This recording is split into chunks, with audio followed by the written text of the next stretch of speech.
नमस्कार, मैं अभिषेक उपाध्याय। आप देख रहे हैं टॉप सीक्रेट। यूजीसी की आग सबसे अधिक उत्तर प्रदेश में फैल रही है। ये बात हम पहली बार नहीं बता रहे हैं, हम कई बार बता चुके हैं और जो हम बता रहे हैं वो जमीन पर दिख भी रहा है। लेकिन अब जो हुआ है वो बीजेपी की सोच से भी परे है। बीजेपी ने कल्पना नहीं की थी कि ये हो जाएगा जो मेरठ में हो गया है। मेरठ, जहां पर प्रधानमंत्री मौजूद थे, प्रधानमंत्री ने जहां पर एक रैली की, उन्होंने मेट्रो का उद्घाटन किया, नमो रेल कॉरिडोर का भी उन्होंने उद्घाटन किया। और उस बीच में जब वो रैली के मंच पर थे तो सबसे बड़ा चैलेंज बीजेपी के लिए यह था कि बड़ी तादाद में पब्लिक आ जाए।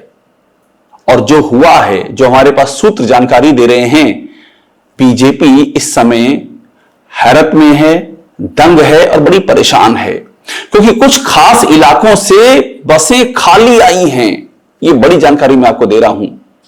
ये इलाके कौन से हैं, बसें खाली क्यों आई हैं, और यूजीसी की आंच सीधा प्रधानमंत्री तक कैसे पहुंच रही है, और ये सब उत्तर प्रदेश में ही इतना ज्यादा क्यों हो रहा है, इसके पीछे कौन है।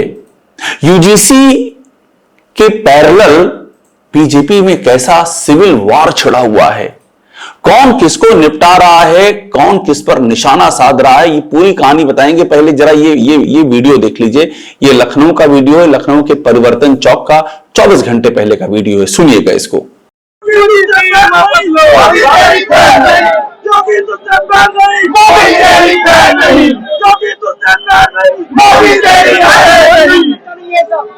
तो आपने सुना, नारे लग रहे हैं कि योगी तुझसे बैर नहीं, मोदी तेरी खैर नहीं। लखनऊ में लग रहे हैं, परिवर्तन चौक पर लग रहे हैं। अब दिलचस्प देखिए बीजेपी में क्या क्या खास चीजें हो रही हैं।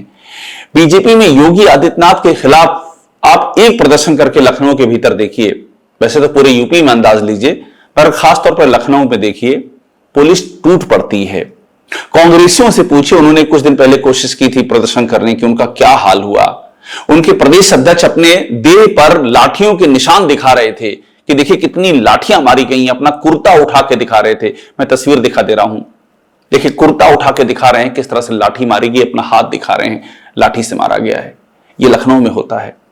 लेकिन उसी लखनऊ में प्रधानमंत्री मोदी के नाम पर लगातार यह आवाज उठती रही और परिवर्तन चौक पर उठती रही, सेंटर में लखनऊ के एकदम, कि योगी तुझसे बैर नहीं, मोदी तेरी खैर नहीं। और ये आंदोलन आराम से चलता रहा, कहीं कोई व्यवधान नहीं हुआ। ये आपको समझ में आ रहा है कि हो क्या रहा है बीजेपी में। एक और एग्जांपल देता हूं, फिर मेरठ की कहानी बताऊंगा। मेरठ में जो हुआ है बहुत दिलचस्प है, लेकिन पहले आप समझ लीजिए कि एक और इससे जुड़ा वाक्य क्या है। एक नाम अलंकार अग्निहोत्री आप सबके जहन में होगा। वो अलंकार अग्निहोत्री जिन्होंने बरेली में बतौर सिटी मजिस्ट्रेट इस्तीफा दे दिया और कहा, हमने खुद इंटरव्यू किया था, कि यह इस्तीफा यूजीसी पर भी है और ब्राह्मणों पर होने वाले अत्याचारों पर भी है। उन्होंने हमारे इंटरव्यू में कहा कि ब्राह्मणों पर घनघोर अत्याचार किए गए हैं, घनघोर अत्याचार।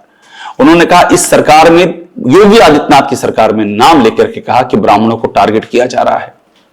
उन्होंने यह कहा कि मुझे साला पंडित पागल हो गया है कहा गया है।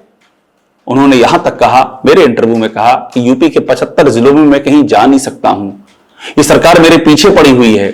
और जिस दौरान इस तरह के बयान अलंकार अग्निहोत्री दे रहे थे, वो चारों ओर से पुलिस से घिरे हुए थे। वो खुद कह रहे थे कि मुझे नजरबंद कर लिया गया है, कहीं जाने नहीं दे रहे हैं, मैं यूपी में कहीं रुक नहीं पाऊंगा, किसी जिले में टिक नहीं पाऊंगा, मुझे यूपी छोड़ना पड़ेगा। लेकिन कुछ दिनों के बाद वही अलंकार अग्निहोत्री 360 डिग्री अपना स्टैंड चेंज करते हैं और योगी आदित्यनाथ की जय जयकार शुरू कर देते हैं और सीधा मोदी और शाह पर खोल करके निशाना लगाना शुरू कर देते हैं। कहते हैं योगी जी तो हमारे अपने हैं, और ये दिल्ली के जो हैं मोदी और शाह, ये यूपी की सरकार को अस्थिर करने की साजिश कर रहे हैं। ये सब इनका किया हुआ है, जितना भी हम तमाशा देख रहे हैं। और जैसे ये स्टैंड चेंज होता है, आप फर्क देखिए, अलंकार अग्निहोत्री पूरे उत्तर प्रदेश में घूम रहे हैं, जहां चाह रहे हैं वहां जा रहे हैं। ये लखनऊ वाले जो मैंने नारे दिखाए ना आपको, जिसमें कहा जा रहा था कि योगी तुझसे बैर नहीं, मोदी तेरी खैर नहीं, यहां भी वो मौजूद थे। कोई रोकने वाला नहीं है, कोई टोकने वाला नहीं है। लग नहीं रहा कहीं से भी कि वही अलंकार अग्निहोत्री हैं जो कल को एक तरह से चीत्कार कर रहे थे कि ये सरकार मुझे जकड़ ली है, मुझे हिलने डुलने नहीं दे रही, मेरी जान को खतरा है। जैसे स्टैंड चेंज हुआ, योगी की जय जयकार, दिल्ली परवार अलंकार अग्निहोत्री यत्र तत्र सर्वत्र हो गए, कोई छूने वाला नहीं है उनको। आप समझिए क्या हो रहा है उत्तर प्रदेश में। और अब आते हैं मेरठ पर। मेरठ में प्रधानमंत्री की रैली में जो इनपुट मिला है, बीजेपी के अंदर का इनपुट है, वह हैरान करने वाला है। मैं कुछ इलाके बता रहा हूं आपको जहां से या तो बसें लोगों को लाने नहीं दिया गया या फिर लोगों को चढ़ने नहीं दिया गया जो आना चाह रहे थे। ये रिपोर्ट है सूत्रों के मुताबिक। कई जगह पर ऐसी अपुष्ट खबरें आई हैं कि क्षतिग्रस्त भी हो गए हैं शीशे, उनकी पुष्टि का इंतजार है। और मैं इलाके बता रहा हूं आपको। मेरठ में सरधना है विधानसभा। सरधना आप लोग अच्छे से जानते होंगे। सरधना विधानसभा में कपसाड़ गांव है, वहां यह हुआ है। खेड़ा गांव है, वहां यह हुआ है। सिवालखास में गोटखा है, वहां भी यह हुआ है।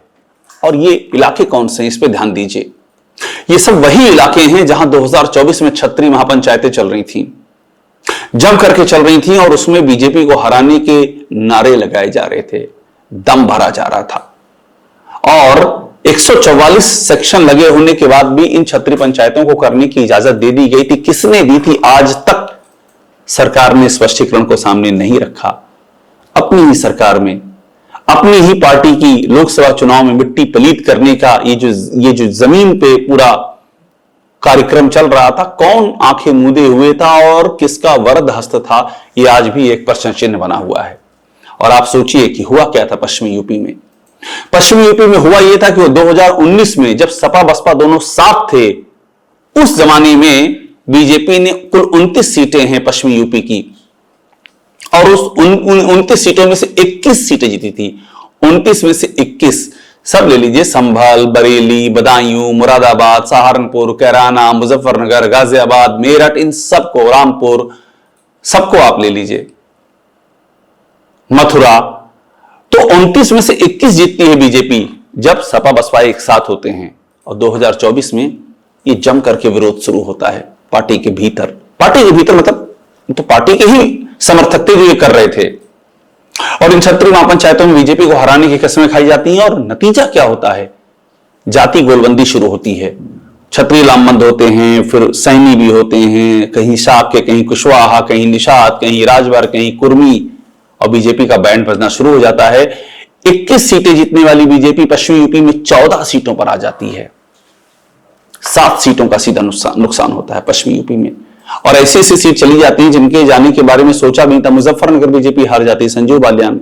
बीजेपी कैराना हार जाती है, बीजेपी सहारनपुर हार जाती है, बीजेपी मुरादाबाद हार जाती है, बीजेपी रामपुर हार जाती है, मेरठ बमुश्किल 10,000 से भी कम वोटों से जीतती है बीजेपी। ये स्थिति हो जाती है बीजेपी की। तो क्या वही साइकिल फिर से चल पड़ा है? ये मेरठ में जो हुआ है,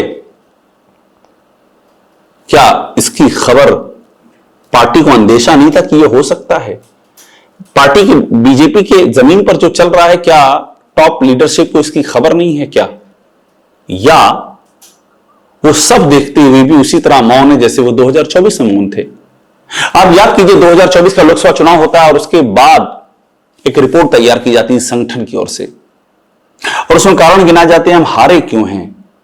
और उसमें ये जाति गोलबंदी एक बड़ा कारण थी, और जो पश्चिम से लहर शुरू हुई थी और पूरे देश में, प्रदेश में फैलती चली गई, ये इसका बड़ा कारण थी। और बड़ी बात यह भी है कि ये उस दौर में हो रहा है जब लोकसभा का चुनाव बीजेपी बुरी तरह हारी है उत्तर प्रदेश में, बीजेपी मेजॉरिटी पर नहीं पहुंच पाई, और अब विधानसभा का चुनाव सामने है।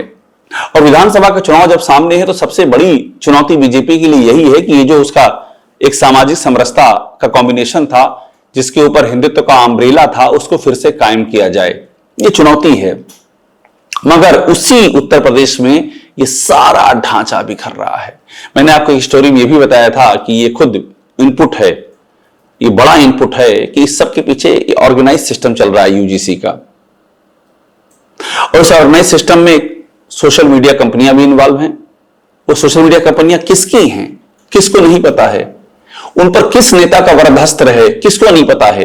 ये मध्य प्रदेश से उत्तर प्रदेश के बीच में जो पुल बना हुआ है, जिसमें सारा पानी यूपी में आ रहा है, लेकिन बांध कहीं और से खोला जा रहा है, संसाधनों का बांध।